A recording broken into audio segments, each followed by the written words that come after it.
buzz. Here's the deal. Here's what's happening. This video purports to be a business finance class in one question, but that's obviously not the case. It's a simple capital budgeting problem, but it introduces a lot of the concepts you'll need in your first business finance class. Capital budgeting means making a decision about investing in a new capital project. Maybe it's buying a new store, buying a new warehouse, building a new distribution center, buying a new piece of equipment. In this example, Lucy Inc. is a publicly traded corporation, and they're thinking about buying a machine that'll cost $2 million. They predict that they'll get $500,000 a year in new sales from the product that this machine produces, and that they'll have cash expenses of $100,000 a year. If it helps, think about that as the salary of the guy who has to work this machine. We have to pay him in cash. It's also another expense. There's depreciation expense. We're going to write this thing off over 10 years using straight line depreciation. Our incremental tax rate is 40%. That's 30% for the feds and 10% for the state. So the next dollar of income we make is going to be taxed at 40%. Our right-hand side of the balance sheet is half debt and half equity. Our long-term debt, if we went to borrow money today, we'd have to pay 3.33%. The government is offering its long-term bills at a 3% rate. That's a risk-free rate. There's no risk to buying government bills. And the company's common stock has a beta of 1. In other words, it moves exactly as the market moves. It doesn't move any more. It doesn't move any less.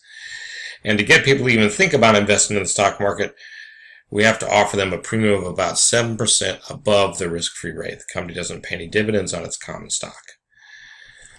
So, how are we going to attack this problem? First, let me tell you a story. I was thinking about opening up my own mortgage company. So I was going to lend money to finance and accounting students because I think they're a good credit risk. But I don't have any money, so I go to my rich uncle. I say, "Hey, rich uncle, will you lend me $10 million? And he says, "Sure, I'll charge you 5% interest." So the right-hand side of my balance sheet, the only capital I have is debt at 5%. So if some student comes in and wants to borrow money from me and pay me 4% interest, do I put a note receivable on my books for 4% when my money costs me 5%? And the answer is no. If my money costs me 5%, I've got to earn at least 5% on any asset I put over here on the right-hand side of the balance sheet. I put on the left-hand side. So let's do a slightly complicating nuance. I not only approach my rich uncle, but I approach my rich brother. And he also lends me $10 million, but insists on 7% interest. So half my money costs me 5%, half my money costs me 7%. So my average cost of capital before taxes is 6%. So if a student comes to me and wants to borrow money for the home and wants to pay me 5.5% interest, I don't do that deal. On average, my money on the right-hand side of my balance sheet costs me 6%. I need to earn at least 6% on the assets I stick on the left-hand side. So that's the way we're going to look at a capital budgeting problem. Is Lucy Inc. going to put this machine on its balance sheet? Are they going to buy this machine? Well, if it earns more than what their money cost them, they'll do it. If it earns less, they won't do it. So in the rest of accounting class, we're worried about net income. But when we're talking about capital budgeting, or when you get to your business finance class, we care about cash flow. When do we get cash in so we can invest it in our business to make more cash? So let's create a little mini income statement and then turn it into an estimated cash flow project. So we're going to get new sales from this machine of $500,000. We're going to pay that poor guy $100,000 to run the machine, and we're going to subtract depreciation expense. The machine costs $2 million. We write it off over 10 years. Debit depreciation expense, credit accumulated depreciation, not cash. So depreciation is a non-cash expense. $5 million minus $500,000 minus $100,000 minus $200,000 means we have income before taxes of $200,000. Minus taxes at 40%, that's $80,000, means we have net income of $120,000. But in capital budgeting and in finance class, cash is king. So we're going to add back the non-cash expenses. In this case, depreciation expense is the only non-cash expense. So our cash flow from this new machine is estimated to be $320,000 a year. So now we know what this deal looks like. spend $2 million at time zero, get $320,000 a year for each of the next 10 years. There's no salvage value, no residual value, so there's no great big number out here when we sell it. So what do we do with this information? Well, one thing we can do is we could do the payback method. We could say, if I pay $2 million today, how many years before I get my money back? And it's about 6.25. So if our company says you have to get your money back within 6 years, we don't do the project. If they say it can be within 7 years, we do the project. But the problem is those are just arbitrary numbers that our company made up. A better way to do this would be to find the value today of these future dollars and compare them to what it costs to get them. And what do I mean by the value today? What I mean by the value today is the present value. So let me tell you another story. My ex-brother-in-law owes me $100. He says, Russ, I can pay you $100 today, or I can pay you $100 a year from now. Well, if I want to earn interest on that money, I need to have it. So if I can earn 2% interest, I will say, give me that money today, I'll put it in the bank, and I'll have $102 a year from now. Whereas if I just waited for you to give me the $100 a year from now, I'd only have that $100 then. So if he pays me today the $100, I can invest it, and a year from now I'll have $102. If I told him, okay, just pay me $100 a year from now, I would only have $100 then.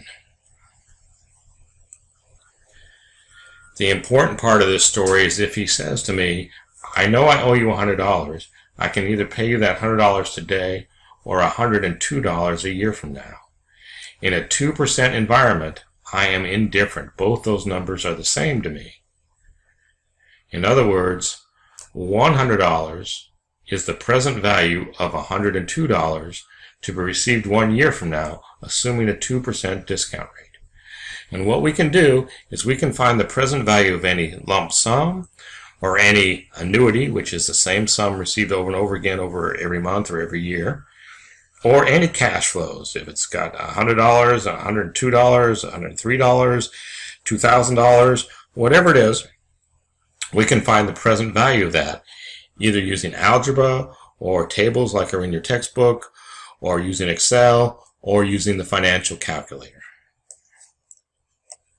So, these are our cash flows. We need to find out what these future cash flows are worth today. And if they're worth more than $2 million, then we'll do the project. If they're worth less than $2 million, we won't do the project. So what do we know? We know the amount, we know the periods, we don't know the interest rate. What rate should we use? What discount rate should we use? And what we should use is our weighted average cost of capital. How much does our money cost us on the right-hand side of the balance sheet? And that's the interest rate that we'll use to find the present value of these future cash flows. Okay, half our money comes from debt. Remember, our company is capitalized 50% debt, 50% equity. Our debt costs us 3.33% before tax. But just as cash is king, that's one principle today, the other is taxes influence business decisions. So we're going to look at everything after tax. The great news about interest is that it decreases our income taxes. It is tax deductible. What the hell do I mean by that? Let's look at this company here. They've got sales of $100,000, operating expenses of $50,000, operating income of $50,000, no interest expense because there's no debt. That means their taxable income is $50,000. Let's assume they got a 40% tax rate. 40% of $50,000 is $20,000, so that means their net income is $30,000. So now, let's take that same company and layer on $10,000 worth of interest expense. And I assure you that this net income will not go down to $20,000. It will not decrease by the full amount of that interest expense. Same sales, same operating expenses, same operating income. But here's that $10,000 of interest expense. That takes our taxable income down to $40,000. 40,000 times 40% is 16,000. 40,000 minus 16,000 is 24,000. So even though we added $10,000 worth of interest expense, the net income only went down by 60% of that, or $6,000. So we say that our after-tax effective interest rate is the pre-tax rate times 1 minus the tax rate. So instead of going down by $10,000, this company's net income only went down by $6,000. So when it comes to the Lucy Inc. example, their pre-tax interest rate on long-term debt is 3.33%, times 1 minus the tax rate is 2%. So on the right-hand side of our balance sheet, our debt costs us 2% after tax. So half our money costs us 2%.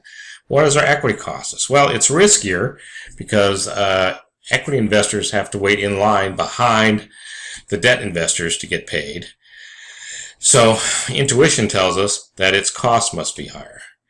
But there's an interest rate on a piece of debt. There's no interest rate on a piece of stock. It just says 1 share of common stock. So one way to figure out what our equity cost is just to make a guess. We know it's supposed to be riskier, so let's add, say, 300 basis points. So in this example, that would mean 2% plus 300 basis points would be 5%. But that's just a guess, and it's not very scientific. A more scientific way is to say that the price people should pay for our stock is the present value of the future dividends. Well, if we know what our price is, and we know what we think people think our next dividend is going to be, and we think we know what our dividend growth rate is going to be, 1% or 2% a year, we can use algebra and solve for the required return. In other words, solve for the discount rate that our shareholders allegedly use when they buy our shares. And that formula looks like this. The required return is the next dividend we're going to pay divided by the current stock price plus whatever growth rate our shareholders are assuming. And the thinking is, if we don't earn that required return, investors will sell our stock. And if they sell our stock price will go down. So we'll use that required return as our quote-unquote cost of our equity. Unfortunately, Lucy Inc. doesn't pay dividends, so we can't use this method. We can use a thing called the capital asset pricing model. And that says if there's a risk-free rate out there, and in this case there's a 3% rate that the government is paying, there's no risk to that investment. There is a premium above that that will induce someone to invest in the stock market. If you're earning 3% now and I say, come invest in the stock market, you can earn 3%, you would not be interested. However, if I offer you a big enough premium, the potential to earn, say, 7% more, then you'll think about taking a risk and taking your money out of the risk-free rate. What we're going to do is we're going to adjust that general risk-free rate for investing in the stock market in general by a beta. And what do we mean by beta? Well, some stocks move exactly like the stock market. So if you look at their history, if the stock market went up 1%, our stock went up 1%. That is the beta of 1, the slope of this line, the stock we're interested in, plotted against the returns of the stock market in general, however you define that. If the slope of that line is 1, that's a beta of 1. A value line, which is an investment analysis service, estimates Comcast to have a beta of 1. Maybe our stock that we're interested in moves less than the stock market. So the slope of this line is less than 1. Verizon has a beta of 0.7. So we would require a smaller premium to invest in this particular stock because it moves less than the stock market. If it's got a beta of more than 1, that means it moves more than the stock market. So we're going to have to increase our premium. For example, Value Line estimates that Tenneco's beta is 1.75. On average, it moves more than the stock market. So I'm going to need more than that 7% premium above the risk-free rate to take this kind of risk because it's moving around so much. So the capital asset pricing model for this particular set of facts is the risk-free rate of 3% plus 1. Remember, Lucy's stock has a beta of 1. It moves just like the stock market. 1 times 7% is 7%. So 3% plus 7% is 10%. And since dividends aren't tax deductible, we don't have to worry about adjusting for taxes. So now half our money costs us 2%, half our money costs us 10%. So to find our weighted average cost of capital, 50% times 2 is 1, 50% times 10 is 5, 1 plus 5 is 6. If there were more debt, this 2% would get a higher weight. If there were less debt, it would get a lower weight. So our average cost of capital is 6%. Our weighted average cost of capital is 6%.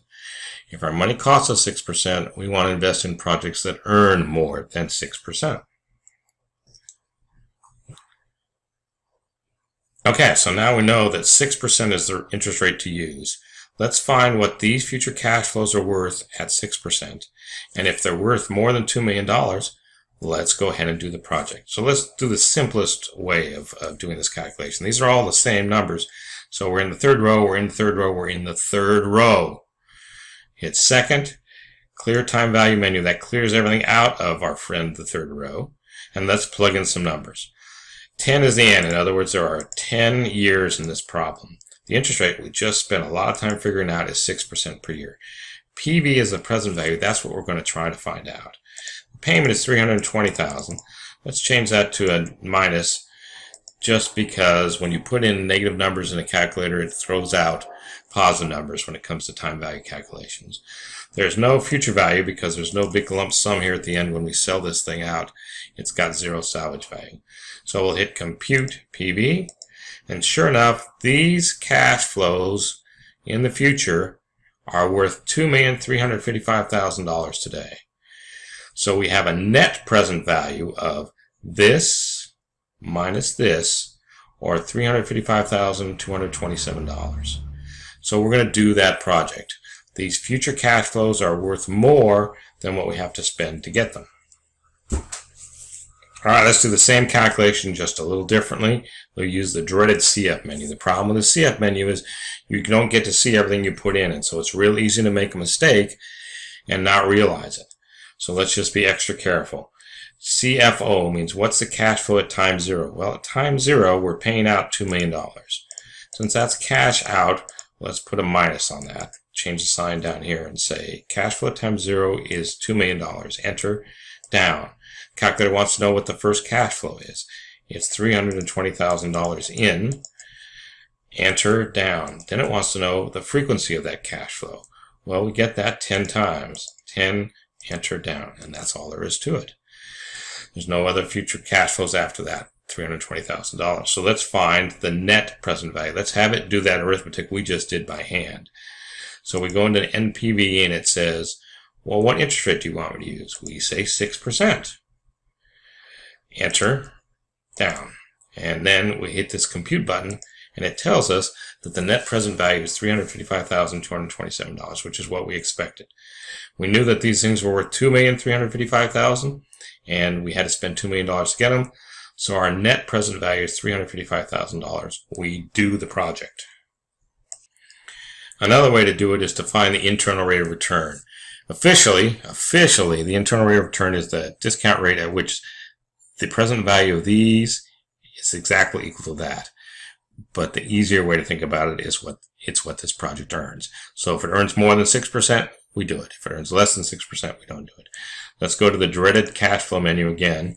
Let's stick in the cash flow times zero. Remember, it's $2 million. It's dollars out, so let's plug it in as a negative. Then we'll go down. It wants the first cash flow. Well, the first cash flow is $320,000. Enter, down. And then how many times do we get it? 10 times. Enter, down. Nothing else to enter. And now we'll hit IRR, compute, and it's 9.6%.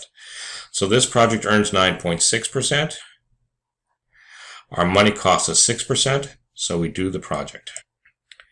Big picture, what we're going to do on a capital budgeting problem is figure out what our money costs us on the right-hand side. We're going to have to look at debt and an after-tax basis. We're going to have to make a guess at equity because there's no interest rate hanging out on a stock certificate. And once we find our weighted average cost of capital, We know what our money costs us, and we can find the present value of the future predicted cash flows from the capital project. And if the present value of those future cash flows is greater than what we have to spend, we do it. If it's less than what we have to spend, we don't do it. And that's all there is to capital budgeting. I hope that helps.